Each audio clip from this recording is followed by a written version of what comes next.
காலத்தின் நிலை கருதி நாகத்தின் கூடேறும் தாயே, ஞாலத்தின் நிலை கருதி பாலகன் உடலேறும் மாயே,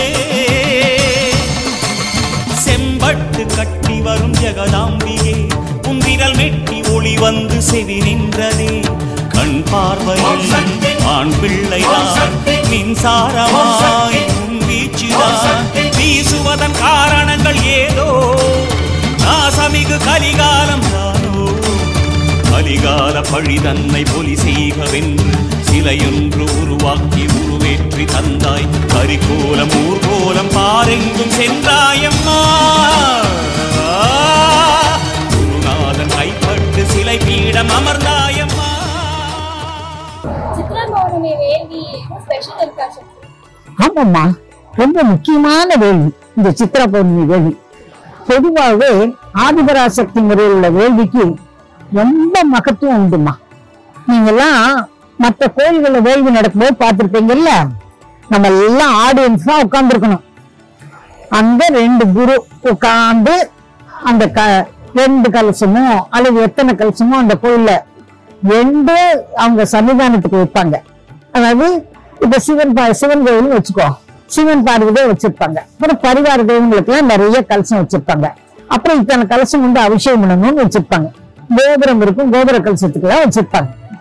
ஆனா அந்த வேள்வியில என்னன்னா, அந்த கலசங்களில் அந்த தெய்வத்தின் சக்தியை அங்கே ஏற்றுவார்கள்.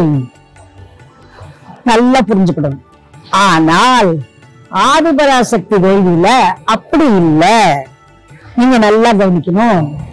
அங்க அம்மா ஒவ்வொருத்தரும் நீங்க கலசம் வாங்குங்க, கலசம் புக் பண்ணுங்கன்னு சொல்றாங்கல்ல. இப்ப நம்ம நினைப்போம், நம்ம ஒரு கஷ்டம் கேட்டா கலசத்தை வாங்குங்கிறாங்களே அப்படின்னு நம்ம நினைக்கலாம். ஆதிபராசக்தி வேள்வியில கலசமோ விளக்கோ நீங்க புக் பண்ணினீங்கன்னா உங்களுக்கு பதிலாக உங்க அப்பா அந்த குடும்ப தலைவனுக்கு பதிலாக அந்த கலசம் அங்கே நிறுவப்படுகிறது. ஏன்னு கேட்டேன்னா, இந்த ஆதிபராசக்தி முறையில நாம அந்த கலசங்கள் அமர்த்தப்பட்டு வேள்வி முடிவில் எப்படி அது ஆதிபராசக்தியாக மாற்றப்படுகிறது என்பதை நான் உங்களுக்கு சொல்லித்தரேன். அப்போ அதுக்கப்புறம் தான் அது ஆதிபராசக்தி கலசமாக மாறுகிறது. பிற வேள்வியில முதலையே தெய்வமாக ஆவாக்கின்றார்கள். நமது வேள்வியில அப்படி இல்லை.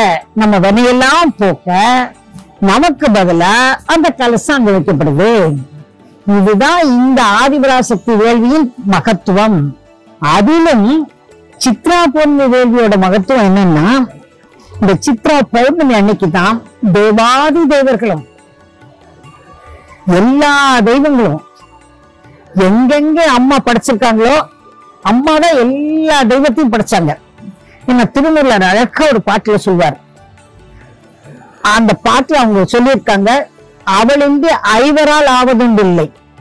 அந்த 5 பேர் யாரு? பிரம்மா, விஷ்ணு, சிவன், ருத்ரன், மகேசன். நீங்க எல்லாம் கேள்விப்பட்டிருப்பீங்க. இவங்களெல்லாம் எதுக்காக அம்மா ஆதிசக்தி தான் படைச்சாங்க? எதுக்காக படைச்சாங்க? நம்மளெல்லாம் வழி நடத்துறதுக்கு, ஒவ்வொரு தொழில் நம்மளுக்கு கொடுத்து நம்மளை நல்லபடியா செய்யறதுக்கு. அப்போ அந்த தெய்வங்களாக தான் அவங்க ஆபாதிக்கிறாங்க. அந்த படைச்ச ஆதிபராசக்தி இந்த வேள்வியில நம்ம வென போக்குறதுக்கு தானே நம்மளை கலசமும் விளக்கமும் பதிவு பண்ண சொன்னாங்க.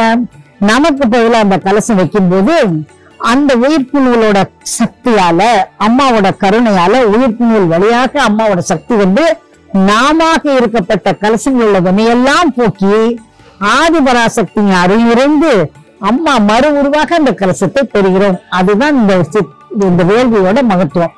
அதுலயும் சித்ரா பௌர்ணமியில இத்தனை பேர் வந்து நமக்கு ஆசீர்வாதம் பண்றாங்க.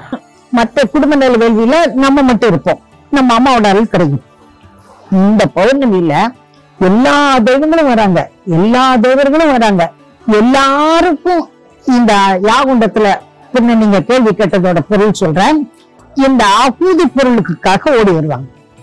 அதோடு மட்டுமல்ல, பித்ருக்கள் சாபம் கேள்விப்பட்டிருப்பீங்க.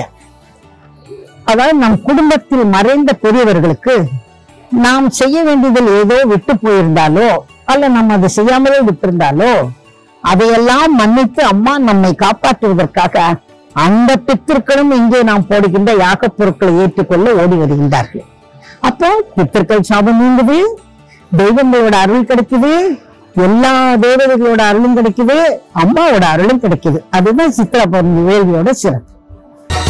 ஓம் சக்தி ஓம் என்று ஊரார்கள் கூவ ஆம் என்று வந்தாயே அம்மா, ஜெய சக்தி ஜெயம் என்று ஜெகத்தோர்கள் கூற ஏன் என்று எழுந்தாயே அம்மா.